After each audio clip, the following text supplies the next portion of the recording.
Welcome, listeners, to Faith's Shadow/Crimson Sky, a story where the military in 2114 decided to form a Special Forces team, based on the idea that technology has reached a point where non-lethal is applied first, and lethal if necessary. I'm here to guide you through a journey where the team stops a small group of terrorists, gathers clues, and end up fight a force for possession of a Mars base. Act 1, Shadow of War. New York City, 2114. 3 years into the Great War of Faith. The skimmer screamed over Manhattan's broken skyline, engines roaring against the wail of sirens. Elias Torres, 20, gripped the harness, his dark eyes fixed on St. Patrick's Cathedral below, its Gothic spires lit by floodlights and the red flicker of caliphate drones.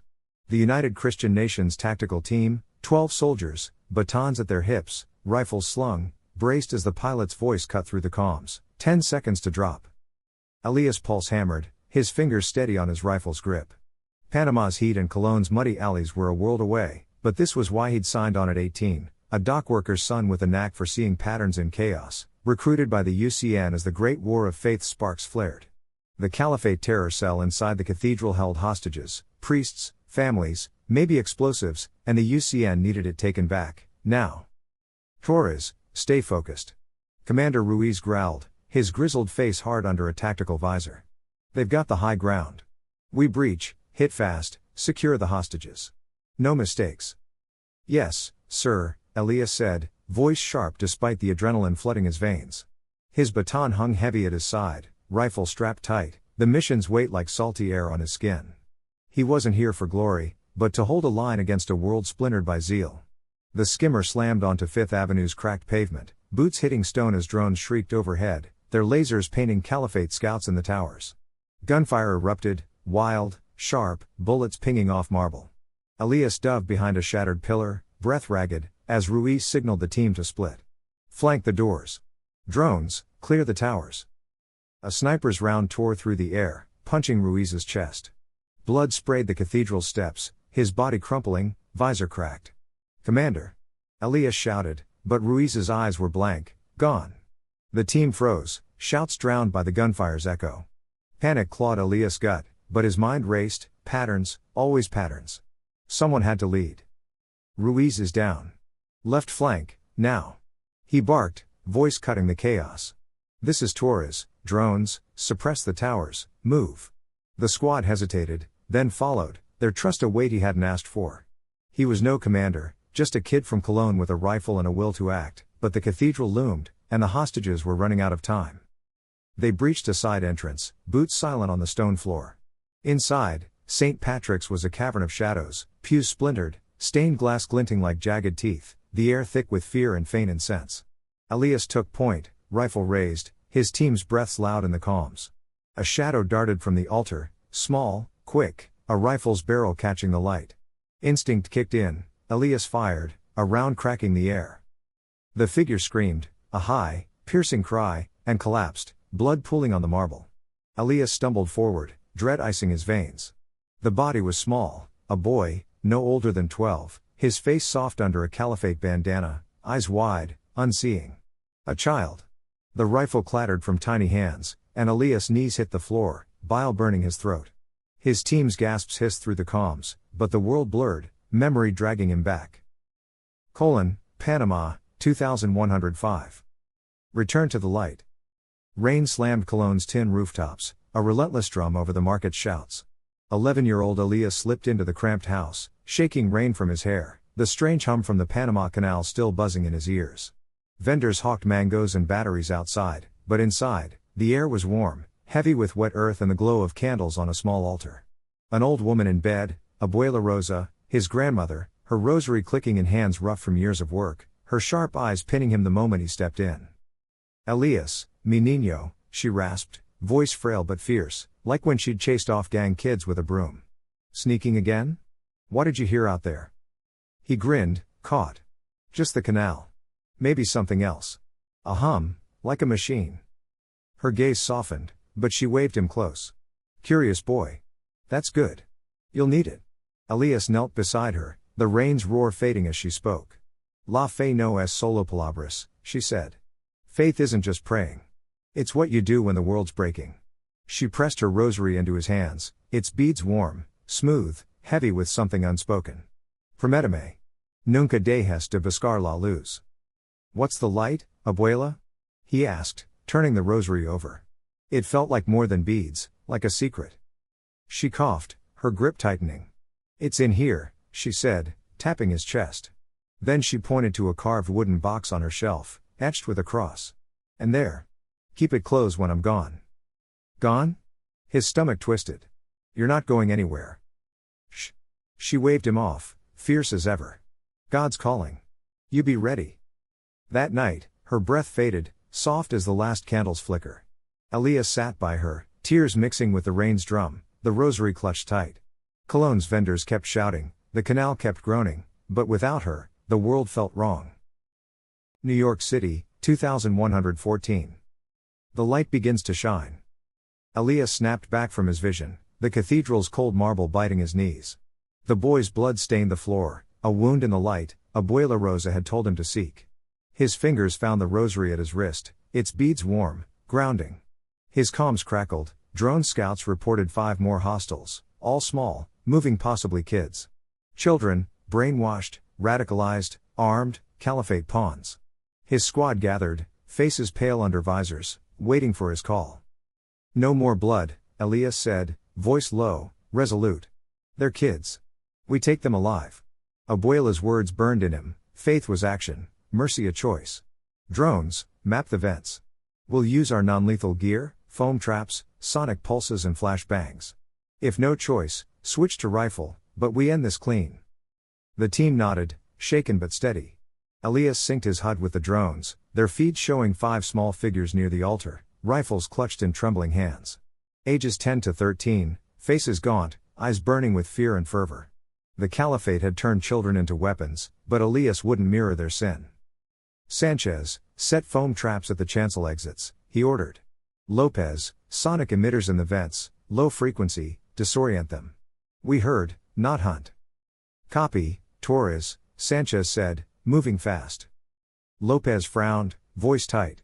Intel says they've got a detonator, sir. If they trigger it. They won't, Elias said, sharper than he meant. We're better than that, they look scared, and I'll bet they don't want to die. Lopez replies, I hope you're right, it's our lives we're gambling with. The drone slipped through the cathedral's ancient vents, their emitters pulsing a low hum that buzzed in Elias' bones. The children stumbled, rifles dipping as nausea hit. Elias led the team through a side aisle, shadows cloaking their approach. Foam traps snapped shut at the chancel, sticky webs pinning 2 boys, their muffled cries sharp but alive. 3 left. A girl, maybe 11, swung her rifle blindly, eyes glassy. Elias lunged, baton arcing, its neural pulse grazing her arm. She dropped, twitching, out but breathing. The last 2, a boy and a girl, huddled behind the altar, a blinking detonator in the boy's small hand. Drop it. Elias shouted, voice ringing off the stone.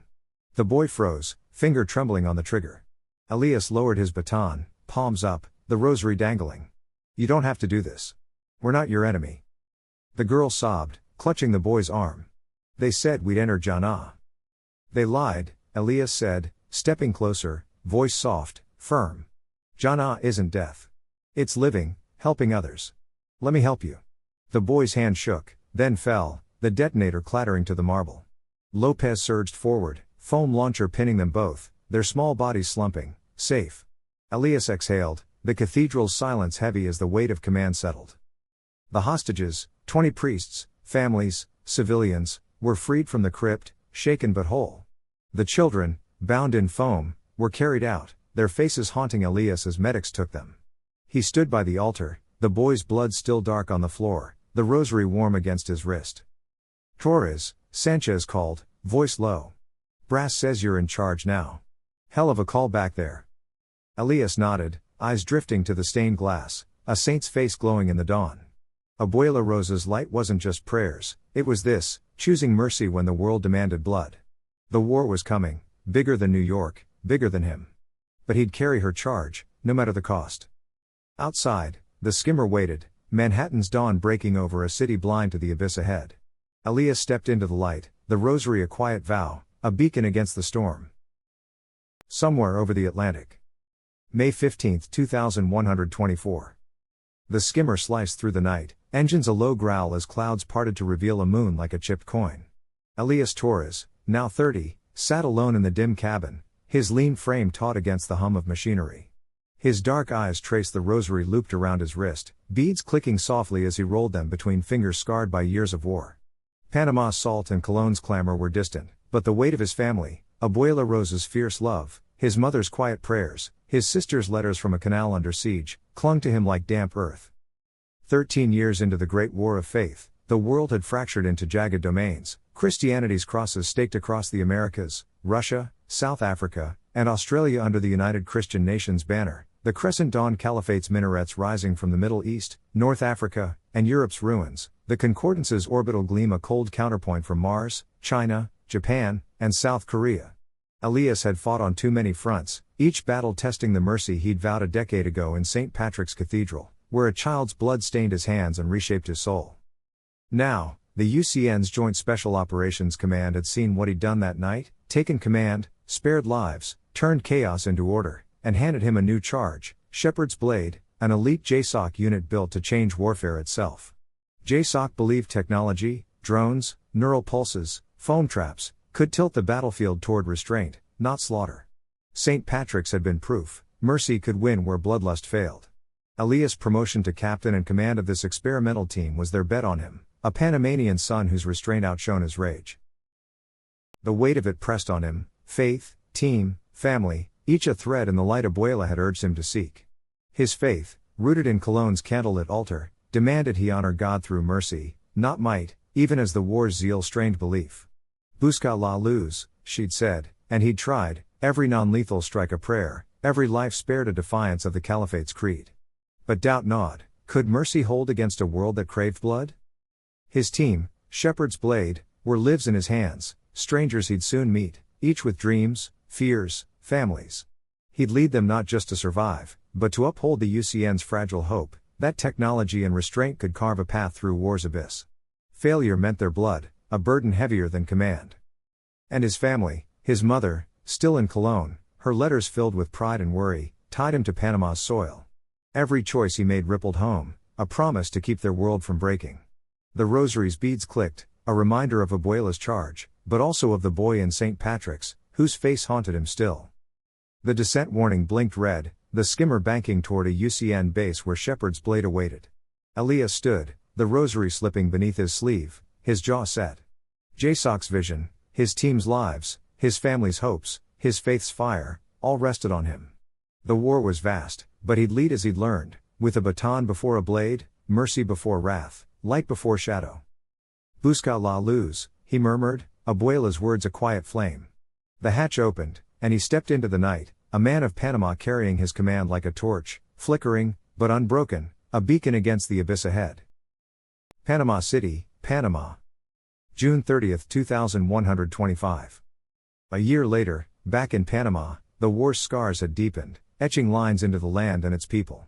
Elias's resolve had hardened with them, his squad, a testament to the UCN's desperate hope, hold the line, not just with steel, but with mercy. The jungle air draped Panama in a stifling shroud, thick with the ceaseless buzz of insects and the subtle pulse of technology woven into the twisted trees. Captain Elias T. Torres stood poised at the clearing's edge, his wiry frame coiled with tension as he observed his squad executing drills beneath the oppressive haze. He'd earned his nickname not only from his last name but because he was always top in his classes, a quiet prodigy of strategy and grit. Sweat glistened on his weathered brow, dark eyes burning with an intensity that veiled the doubt clawing at his spirit.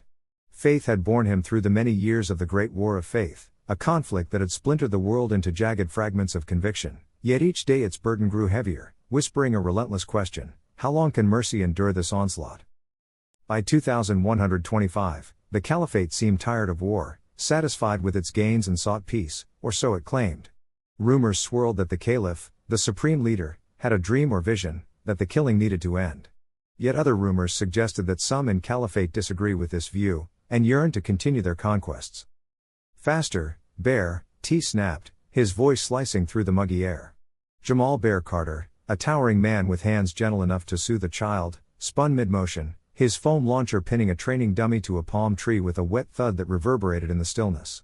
Bear and T met shortly after T received his command, and have been close ever since. "Got it, T," he said, flashing a grin as he swiped sweat from his brow with a patched sleeve. "Still feels like overkill, though. War's supposed to be uglier than this." Jamal Carter grew up in Atlanta's Mechanicsville, a broad-shouldered kid hauling canned goods for his mama's pantry under the Georgia sun. Denise Carter fed half the block from their sagging shotgun house, her Baptist hymns ringing out as she taught him, "Hands that help don't hurt." His daddy, Marcus, a mechanic with a laugh like thunder, showed him how to fix cars and lives alike, insisting strength was for lifting up, not tearing down. In a city fraying with gang turf and revival tents, Jamal learned kindness as a craft, calluses from work, warmth from faith. When the Great War of Faith loomed, he was 18, his calm and size catching the United Christian Nation's eye. The recruiters saw more than muscle, they saw a man who'd rather mend than break, shaped by parents who'd held their community together through lean years. Jamal signed on, not for blood, but to keep something whole in a world splitting apart, his big hands trained for restraint, his grin a steady light against the dark, a beacon he carried into every fight. "Overkill's the goal, Bear," Sarah Spector Kim countered, her sharp tone edged with a smirk. Her fingers danced across a drone pad, commanding a swarm of sleek, fist-sized machines that hummed overhead, their stunned pulses crackling blue against a sensor-rigged target. "Non-lethal doesn't mean weak, it means we're above the rest." Sarah Kim was born in Seattle's tech-sprawled outskirts, a second-generation Korean American raised among humming servers and flickering holoscreens. Her father, a software engineer, taught her to code before she could ride a bike, his quiet precision shaping her knack for systems, drones, networks, anything with a pulse of data. Her mother, a history professor, drilled into her the weight of the past, warning how faith and reason had clashed to break empires. In a city caught between the United Christian Nation's fervor and the Concordance's cold grip, Sarah grew up sharp, skeptical, her mind a blade honed by logic and legacy. By 19, as the Great War of Faith ignited, she'd already hacked her way into UCN intel circles, her drone swarms a whisper quiet edge in a loud war. Faith wasn't her anchor, her parents' blend of Presbyterian roots and secular grit left her wary of zeal, but control was. She signed on to outthink the enemy, not outpray them, her fingers dancing over pads to turn chaos into order. Small, wiry, with a smirk that cut deeper than her words, Sarah became a shadow in the fight, elusive, exact, and always a step ahead, her drones an extension of her will. "Tell that to my feet," Lena Pulse Vasquez shot back, darting by with her medkit strapped tight. Her baton thrummed with a neural charge, tagging a dummy that blinked red in surrender. "Righteous work's brutal, and these boots are straight-up heresy from supply." Lena Vasquez grew up in Medellin, Colombia, a scrappy kid darting through the city's steep streets, where the air carried coffee, exhaust, and the faint echo of past cartels. Her abuela, a curandera who'd patched up neighbors through decades of unrest, took her in after her parents, farmers, disappeared in a jungle clash, leaving Lena with a med kit and a fire in her gut. The old woman's murmured rosaries and herbal cures taught Lena to mend what broke, flesh or hope, while Medellin's resilience, under the United Christian Nation's banner, forged her into something quick and unyielding. When the Great War of Faith erupted, Lena was 20, her hands deft with a bandage or a baton, her faith a street-smart spark, less dogma, more deed. The UCN nabbed her for her agility and her talent for keeping the living upright, training her to storm into the fray and come out kicking.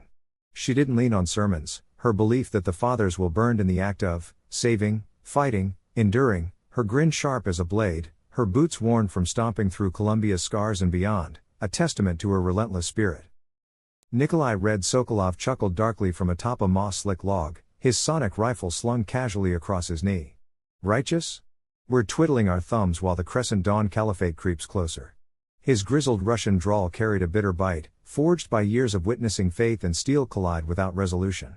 His scope, though, remained steady, tracking the squad with predatory precision. Nikolai Sokolov was forged in the icy sprawl of Novosibirsk, Russia, a boy of the taiga where winter bit deeper than the wolves.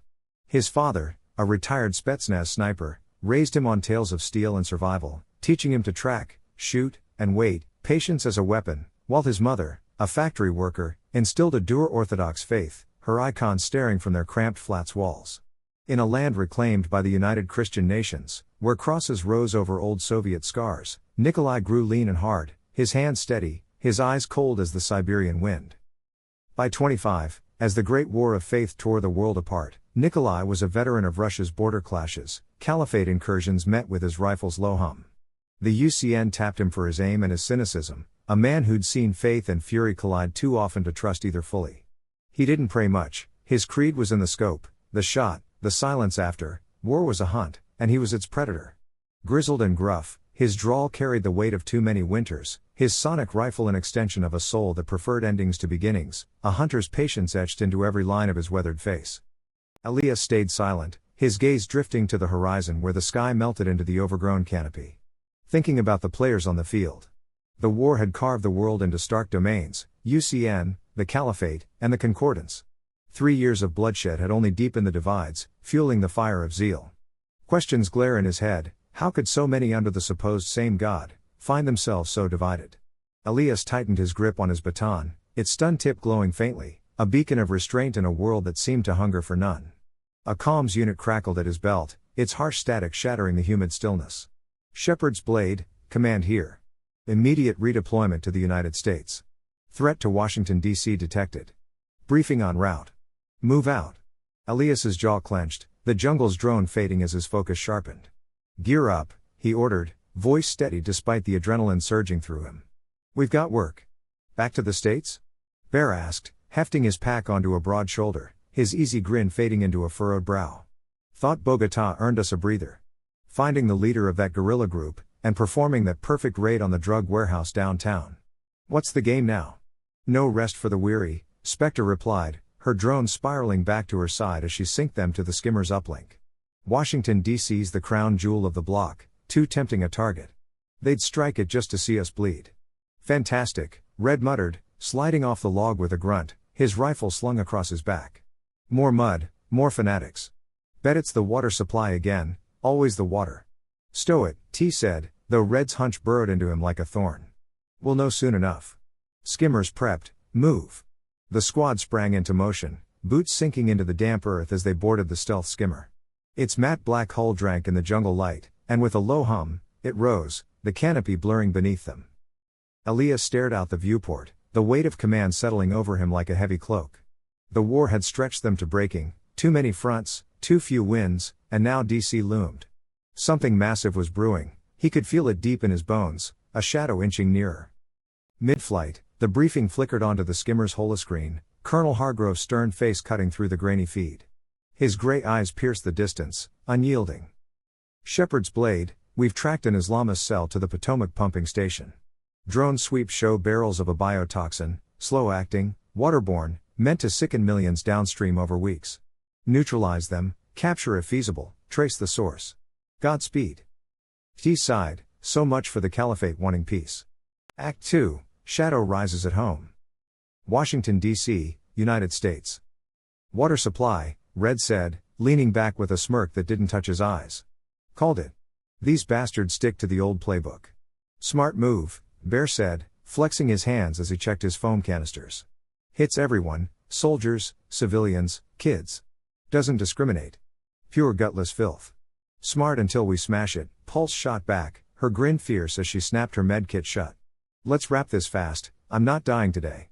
Remember our commitment, non-lethal first, T said, studying the shaky footage Hargrove sent. 6 hostiles, barrels stacked near corroded pipes, floodlights casting jagged shadows across the station. We take them alive if we can. Spectre, drone intel? 6 confirmed, Spectre replied, her HUD glowing as she tapped into the swarm's feed. 2 on the platform rigging the barrels, 2 by the intake pipes, 2 roaming the perimeter. Rifles and sidearms, light gear, but they're jumpy. Bear, breach the door, T commanded, his mind sketching the assault. Spectre, lock down the platform. Pulse, Red, handle the roamers. I'll secure the pipes. On it, T, Bear said, hefting a concussive charge with a nod. Blowing it wide open. Swarms primed, Spectre added, fingers hovering over her pad. Stunners first, clean drops. Roamers are mine, Pulse said, her baton humming as she rolled her shoulders. Red, you got range? Always, Red replied, adjusting his visor as his sonic rifle rested against his chest. I'll tag him from the side, less fuss. The skimmer descended silently 50 meters from the pumping station, its cloaking field rippling as the squad spilled onto the muddy riverbank.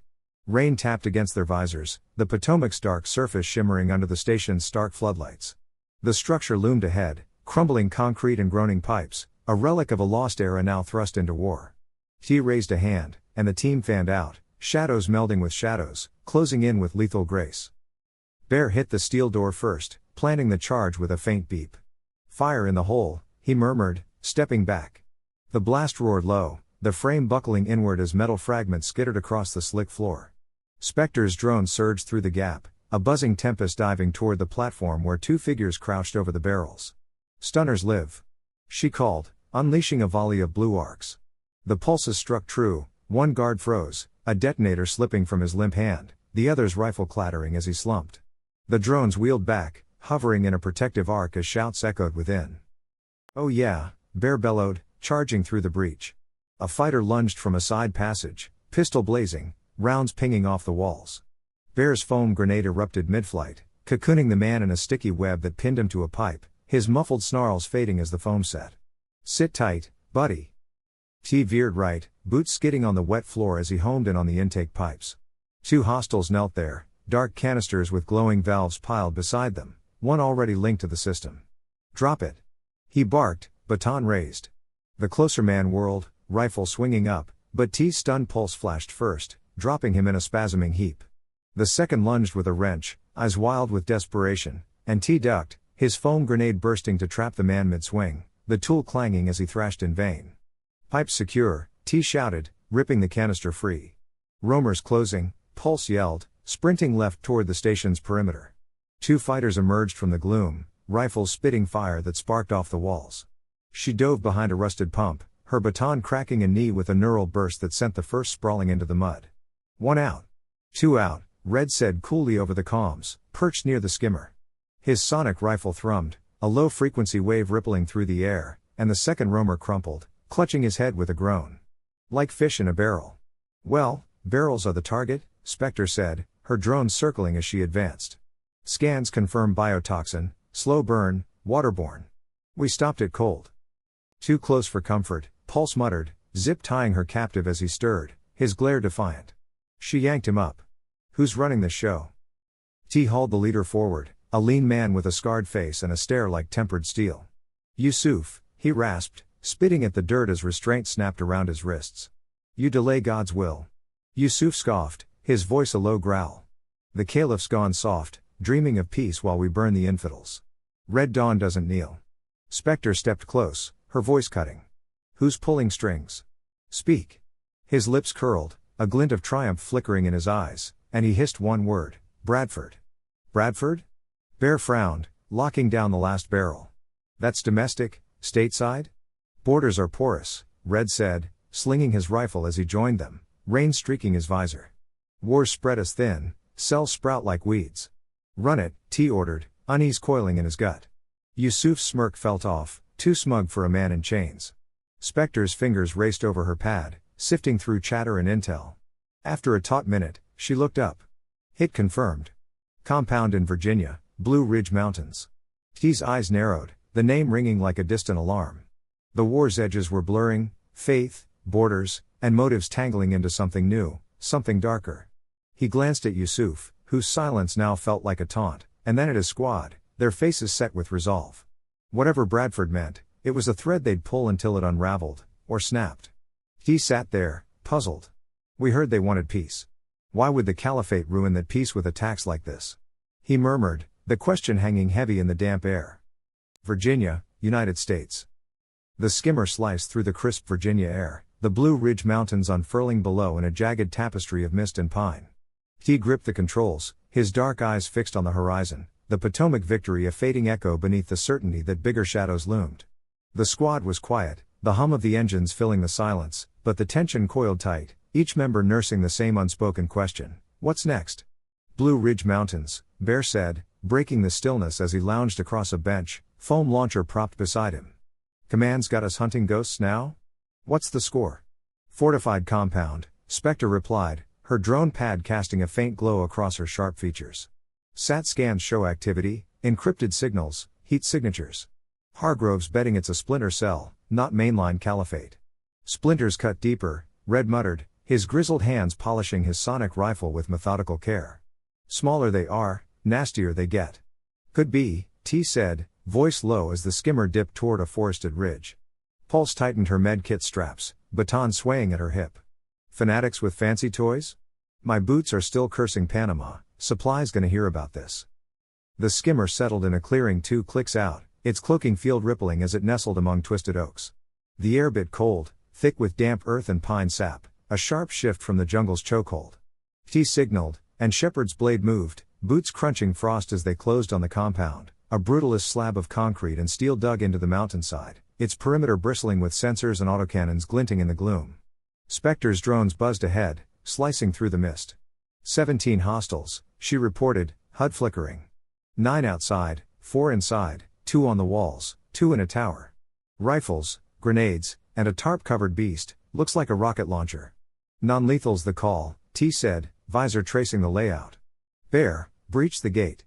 Spectre, neutralize the tower and a few around the main compound. Pulse, red, clear the walls and remaining guards outside. I'll hit the interior. Gates toast, Bear said, hefting a concussive charge with a flash of teeth. Let's wake 'em up. Tower's mine, Spectre added, drones climbing. Stunners primed. Walls and outside are ours, Pulse said, baton humming as she glanced at Red. You boom, I zap? Duh, Red replied, rifle slung low. They'll drop like flies. The assault snapped alive with Bear's charge, a dull thud crumpling the gate, metal shards skittering across stone. Spectre's drones streaked upward, blue stunner arcs flaring as the tower guards jerked and fell, rifles tumbling. Pulse vaulted the barricade, baton humming as she closed on a wall sentry, his rifle swinging up. A crack split the air, fire seared her thigh, a shallow graze tearing through her suit's edge. Mierda, she hissed, blood beating under her fingers as she slapped a foam patch from her med kit, the sting sharp but bearable. Her leg throbbed, a limp creeping in, but she gritted her teeth, baton cracking the sentry's knee with a neural burst, dropping him into the dirt. Not today, she muttered, pushing forward, her glare daring the pain to slow her. Red's sonic wave rolled out, flattening the others into groaning heaps in the dirt. T slipped inside, baton aglow, the air stale with rust and ozone. A shadow lunged, knife gleaming, and he dodged, stunned Pulse dropping the attacker cold. Ahead, a hollow table shimmered, 3 figures hunched over it. 2 whirled, rifles spitting fire, and T dove behind a crate, foam grenade pinning one in sticky tendrils. The second charged, but Spectre's drones, now buzzing inside, zapped him mid-step, his body hitting the floor with a dull thud. The third stood still, hands up, a lean man with a shaved scalp and eyes like chipped ice. Red Dawn's coming, he sneered. London won't see it till it's too late. T's baton hovered, tip sparking. Names. Plans. Now. A roar split the air, the tarp flung back, a rocket launcher swiveling outside. Launcher's hot, Spectre shouted, drones racing to intercept. Too late. The rocket screamed past, gouging earth as Bear rolled clear, dirt erupting in a spray. A jagged shard sliced his shoulder, a shallow cut tearing through his suit's seam, blood beating under the foam he slapped on. Stupid fireworks, he grunted, wincing as he hefted his launcher, the sting a dull pulse against his bulk. He charged forward, foam pinning a fighter to a crate with a wet thud, his grin fierce despite the ache. Takes more than that to bench me, he called to T, shoulder flexing as he moved. Chaos erupted, hostiles spilling from a bunker, rifles blazing. Red's sonic rifle thrummed, dropping 2 in a shuddering wave. Pulse's baton flashed, foam grenades from Bear snaring more. But the launcher guard, a brute in patched armor, aiming for Spectre's drone swarm. She ducked, drones scattering, but the shot lined up clean. Down, T yelled, too far to close. The man at the hollow table cackled, a dry rasp, and Mercy slipped out of reach. Bear reacted. Foam spent, charge too slow, he drew his sidearm, a dusty holdover he loathed. 2 shots cracked, punching through the guard's chest, blood staining the armor as he crumpled, launcher clanging silent. The fight died with him, the mountain air swallowing the last echoes. Bear lowered the pistol, hands shaking, his easy grin gone. No choice, T, he said, voice raw. Couldn't let it fly. He turned away, holstering the weapon with a flinch, regret flickering brief but deep, a crack in his gentle core. T placed a hand on his shoulder. It's not what we want or like, but it is what we signed up for, unfortunately. You okay, Bear? I'm cool, T. I'll be alright, Bear replied, though his voice trembled faintly. T nodded, his grip firm. The group is here to talk if you need us. Promise. T pinned the wiry man to the wall, baton at his neck. Red Dawn. London. Spill it, and at this point, I'm not in the mood for games. Red Dawn's us, infidel. The man choked, grinning through gritted teeth. Splintered off the caliphate, sick of their dawdling and wanting peace. London's got the Red Dawn stronghold, our hub. We're moving out from there, hitting the Concordance hard. By force? T pressed. How else, he spat. Shuttles, bombs, boots on their turf. Concordance thinks they're untouchable, Red Dawn's gonna prove 'em wrong. T, I found some proof, Spectre called, pulling a cracked tablet from a crate. Flight plans, schematics, London cords. They're prepping a strike from the stronghold.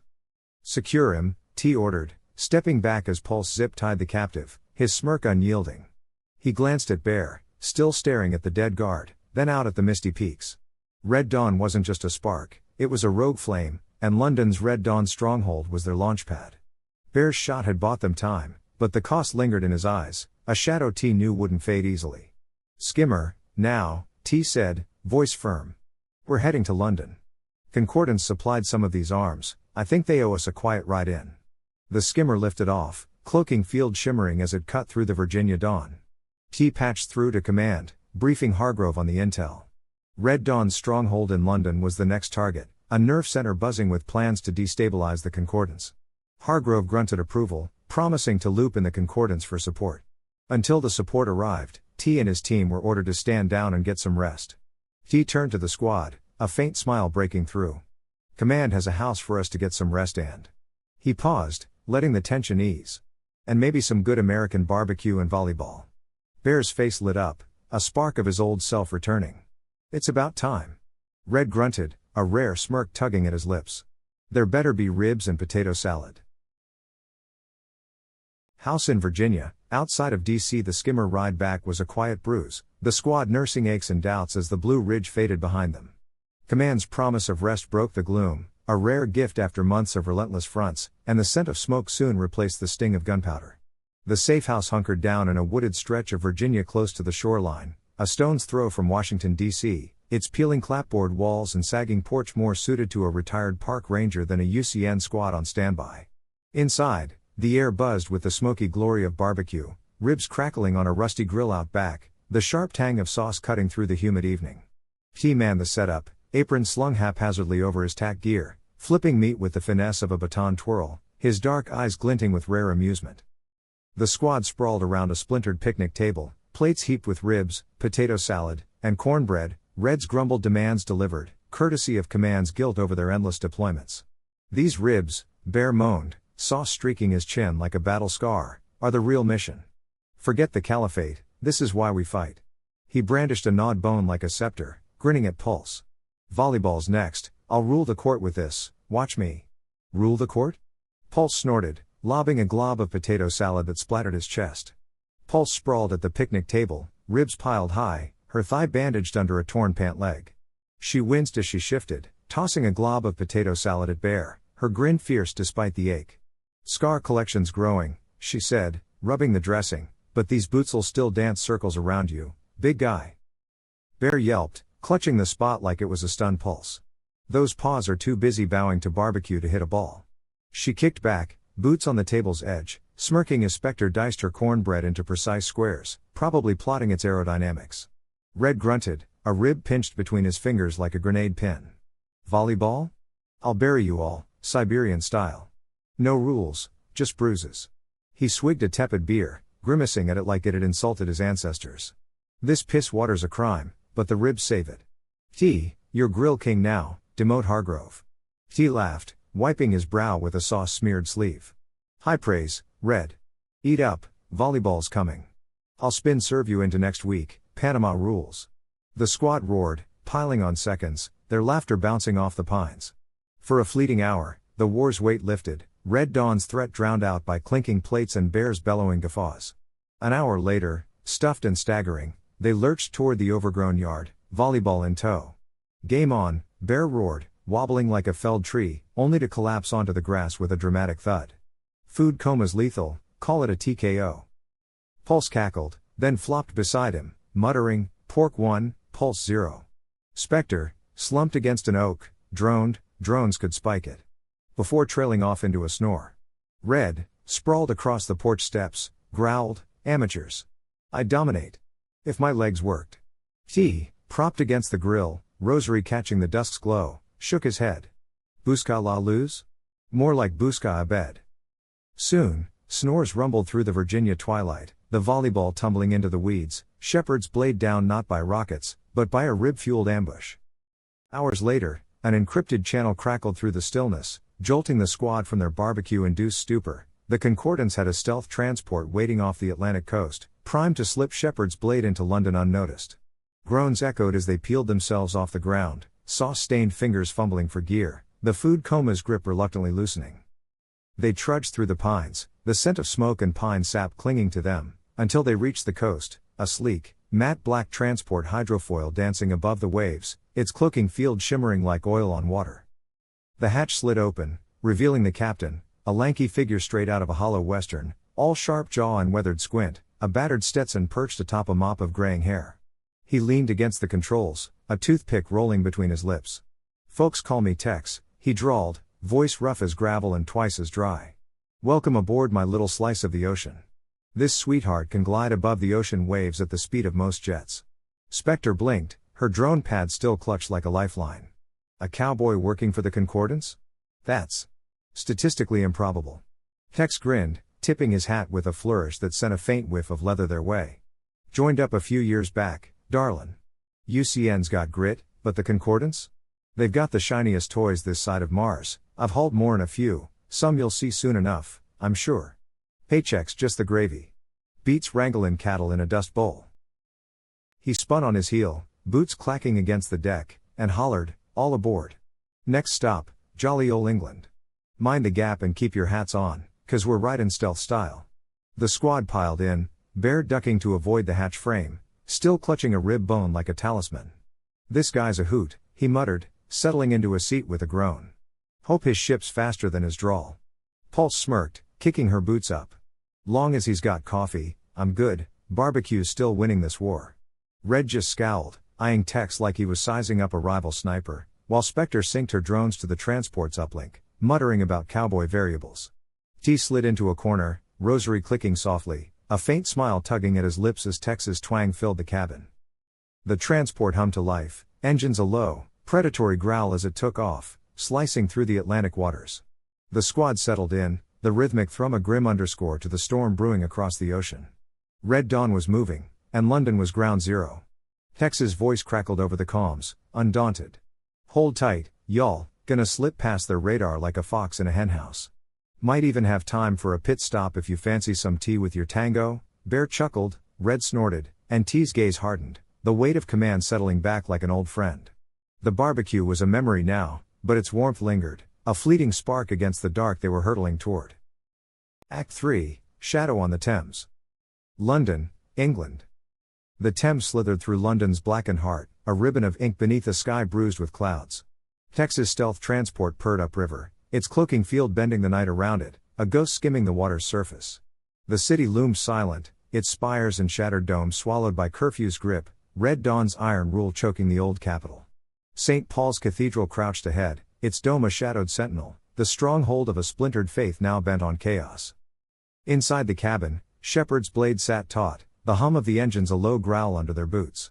T leaned against a bulkhead, rosary beads clicking softly as he traced them, his dark eyes fixed on the viewport. Bear flexed his hands, foam launcher cradled like a child, while Pulse tapped her baton against her knee, restless. Spectre's fingers danced over her drone pad, her HUD casting a faint glow across her sharp features. Red slouched in a corner, sonic rifle propped beside him, his grizzled scowl chewing the silence. "River's too darn quiet," Red muttered, voice rough as gravel. "They're waiting for something." "Or they're sloppy," Spectre countered, not looking up. "Stronghold's a fortress, not a patrol grid. We're under their nose." Tex's twang cut through from the cockpit. "Y'all hold tight, got company creepin' upriver. Patrol boats, 2 of 'em, lights off but engines rumblin'. Time for a dip."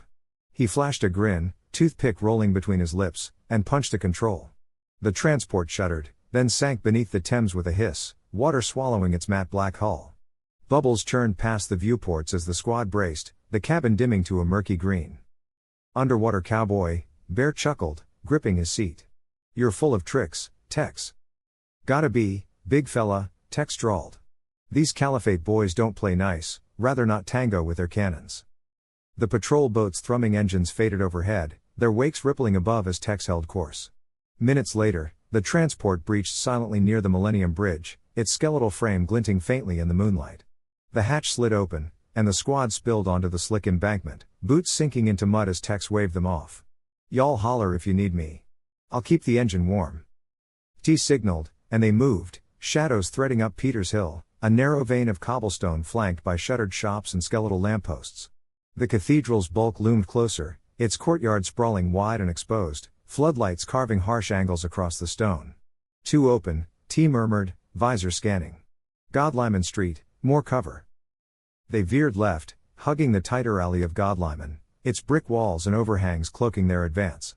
2 Red Dawn sentries paced the perimeter, rifles slung low, their breath fogging in the chill. Spectre's drones hummed forward, fist-sized balls darting from her pack. "Stunners live," she whispered, and blue arcs flashed, both guards crumpled without a sound, rifles clattering softly on the pavement. "Clean," Pulse said, zip-tying their wrists as Bear dragged them into the shadows. "Like they never saw us." "Yet," Red grunted, scope sweeping the courtyard. "Clock's ticking." They slipped through a side door into St. Paul's, the air thick with dust and the faint echo of hymns long silenced.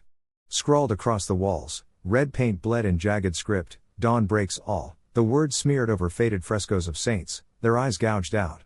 A makeshift shrine of twisted metal and circuit boards hulked in a corner, crowned with a hollow projection of Mars' red plains flickering like a prophet's vision. The air stung with burnt wiring and the sour reek of unwashed fighters, a cathedral turned warren for men who'd traded prayer for vengeance. The nave stretched vast and hollow, its pews toppled, stained glass shattered into jagged teeth. Red Dawn had gutted it, holoscreens flickered where altars once stood, crates of gear stacked against marble pillars.